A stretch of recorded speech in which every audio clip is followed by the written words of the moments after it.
Crois-tu à une vie après la mort? Crois-tu que nous reverrons après la mort ceux qui nous manquent tant? Si tu n'y crois pas, tu vas changer d'avis après cette vidéo. Nous avons longuement mené nos recherches et nous allons maintenant te présenter 5 preuves fascinantes et crédibles de l'existence de l'au-delà qui vont te laisser sans voix. Alors installe-toi confortablement et prends quelque chose de délicieux à grignoter. Place 5. Les expériences effrayantes de l'au-delà de George Meek. Né le 9 février 1910, George Meek était un ingénieur américain qui s'est passionnément consacré à l'exploration de la vie après la mort. Son travail, en particulier son rôle dans le développement du fameux et controversé appareil Spiricom, a fasciné de nombreuses personnes. Cet appareil promettait d'établir une connexion entre les vivants et les morts, en permettant la communication avec l'au-delà. L'histoire des recherches de Meek est remplie de découvertes troublantes. Ses expériences inquiétantes et ses études ont attiré l'attention de nombreux curieux. Certains ont affirmé avoir réellement établi un contact avec des défunts grâce au Spiricom, tandis que d'autres n'y voyaient qu'une supercherie. Le Spiricom était une invention révolutionnaire, mise au point par George Meek et son équipe.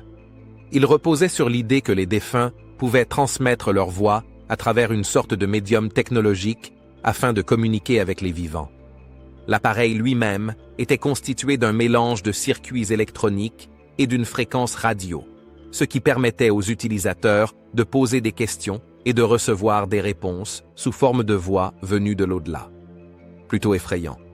Le fonctionnement exact du Spiricom n'a jamais été révélé publiquement, mais on supposait qu'il reposait sur une forme d'énergie spirituelle qui permettait aux défunts d'entrer en contact avec le monde physique des vivants.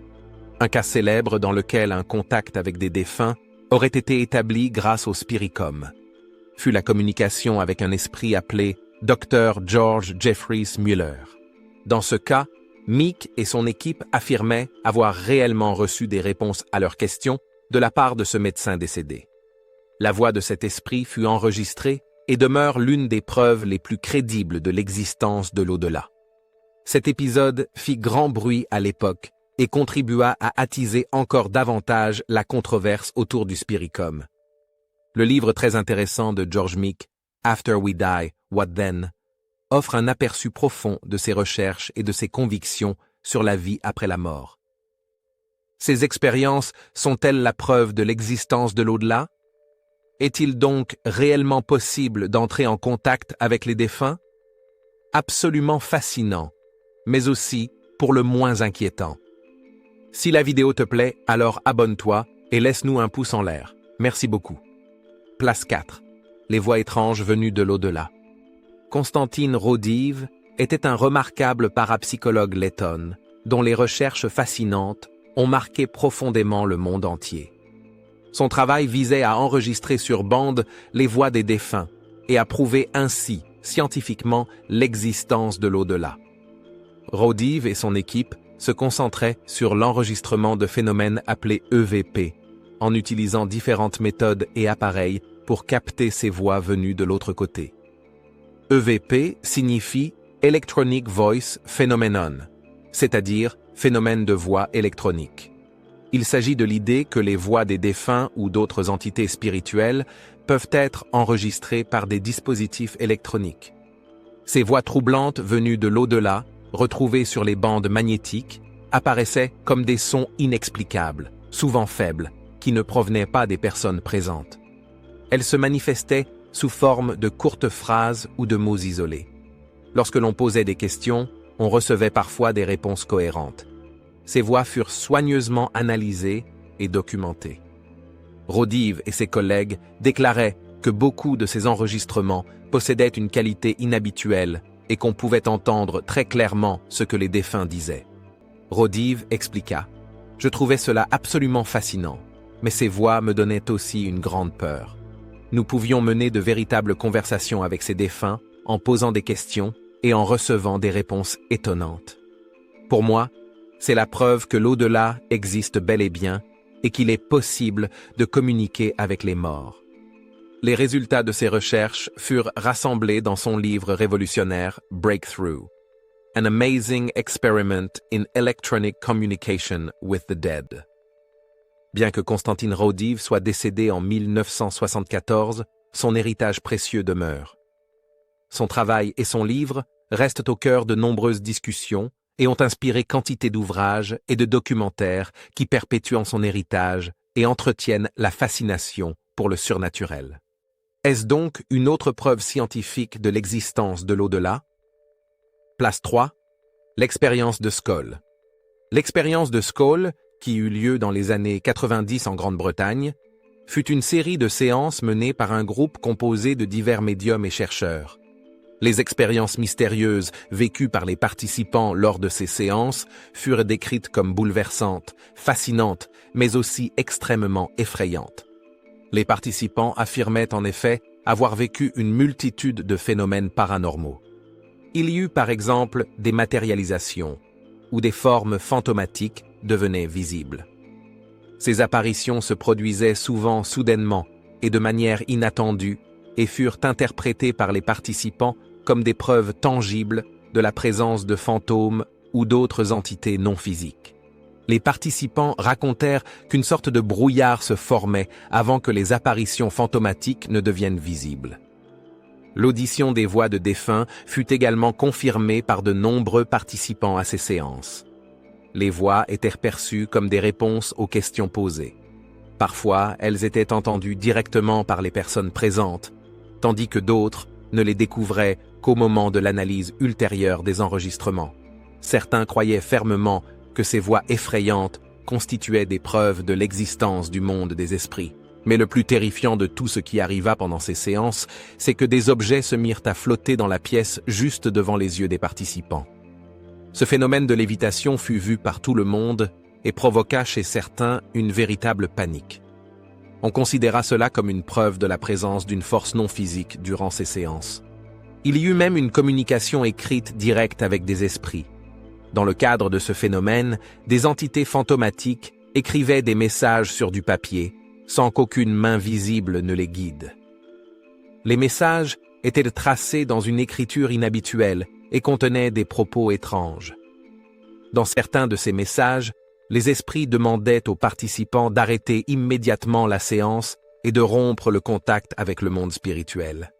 L'expérience de Skoll est considérée par beaucoup comme une preuve de l'existence de l'au-delà et du paranormal. Le documentaire The Afterlife Investigations offre un regard fascinant sur l'expérience de Skoll et présente les événements et phénomènes troublants qui survinrent au cours de ces séances. Les esprits avaient demandé aux participants d'arrêter immédiatement la séance. Le contact entre les vivants et les morts n'est-il donc pas souhaité, voire dangereux? Une histoire vraiment effrayante. Place 2. Les cross-correspondances. Les cross-correspondances sont une série d'expériences paranormales menées à la fin du 19e et au début du 20e siècle par des membres de la Society for Psychical Research. Grâce à la collaboration de médiums issus de différents pays et continents, on tenta de déchiffrer des messages provenant d'une source surnaturelle. Les personnes impliquées dans cet étrange projet ne se rencontrèrent pas en personne et n'avaient aucun contact entre elles. Lors de certaines séances, les médiums se concentraient sur la réception de messages ou de symboles censés provenir d'esprits ou d'entités spirituelles. Les participants rapportèrent des phénomènes inexplicables, tels que d'étranges messages, des symboles et des fragments de texte attribués à des esprits. Ce qui rendait ces phénomènes si remarquables, c'était le fait que plusieurs médiums recevaient indépendamment des informations similaires, voire identiques, sans en avoir conscience. Ces messages étaient très complexes et porteurs d'une signification profonde. Mais pris isolément, ils n'avaient aucun sens.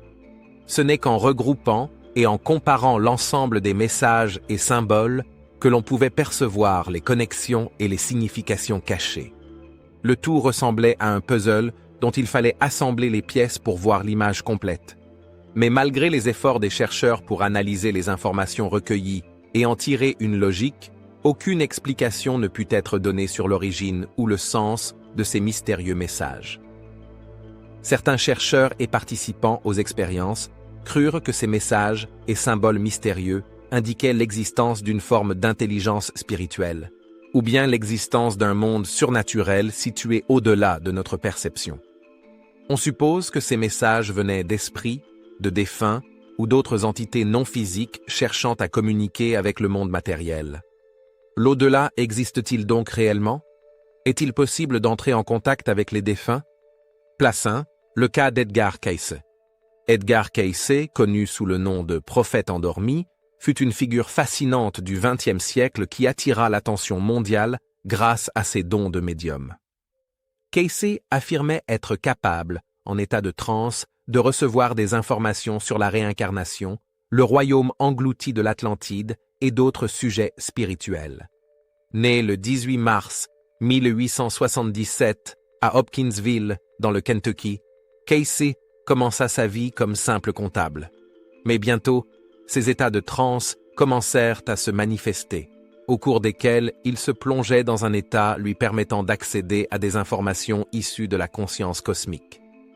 La conscience cosmique est une idée d'une intelligence universelle qui relie toutes choses dans l'univers et à laquelle les êtres humains peuvent accéder, pour recevoir une connaissance spirituelle et des révélations. Les affirmations et prophéties de Cayce provoquèrent une immense agitation et attirèrent de nombreux adeptes qui assistaient à ces séances pour obtenir conseils et orientation. Ces lectures abordaient une grande variété de thèmes allant des événements historiques aux enseignements spirituels. Dans ces lectures, Edgar Cayce évoquait souvent l'existence d'une vie après la mort. Il parlait de concepts tels que la réincarnation et la continuité de l'âme après la mort physique. Cayce soulignait l'idée que la mort n'est pas la fin de la conscience ni de l'existence personnelle, mais plutôt une transition vers d'autres plans de l'être. Cayce décrivait également comment les âmes continuent d'exister dans différentes dimensions après la mort du corps, selon leur niveau d'évolution spirituelle. Il insistait sur le fait que notre âme se développe et apprend au fil de nombreuses vies afin de croître spirituellement. À travers les multiples réincarnations, nous avons la possibilité de nous améliorer et de nous rapprocher de Dieu. Cette croyance en une évolution spirituelle nous encourage à tirer le meilleur de chaque vie et à poursuivre notre cheminement spirituel. Des livres comme Edgar Cayce, The Sleeping Prophet ont contribué à faire connaître la vie et l'œuvre de Cayce à un large public. Ces références à une vie après la mort dans les lectures de Cayce furent perçues par beaucoup comme profondément réconfortantes, car elles offraient l'espoir de revoir des êtres chers après leur mort physique. Edgar Cayce répétait sans cesse que notre âme évolue et apprend tout au long de nombreuses existences. Cela signifie-t-il que nous sommes réincarnés encore et encore, jusqu'à ce que nous ayons réussi toutes les épreuves? Est-ce en quelque sorte comme une école où nous devons réussir chaque classe pour passer à la suivante? Nous attendons maintenant avec impatience tes opinions personnelles. Crois-tu à une vie après la mort? Quel cas as-tu trouvé le plus fascinant? Écris-le nous simplement dans les commentaires. Merci d'avoir regardé et à la prochaine fois.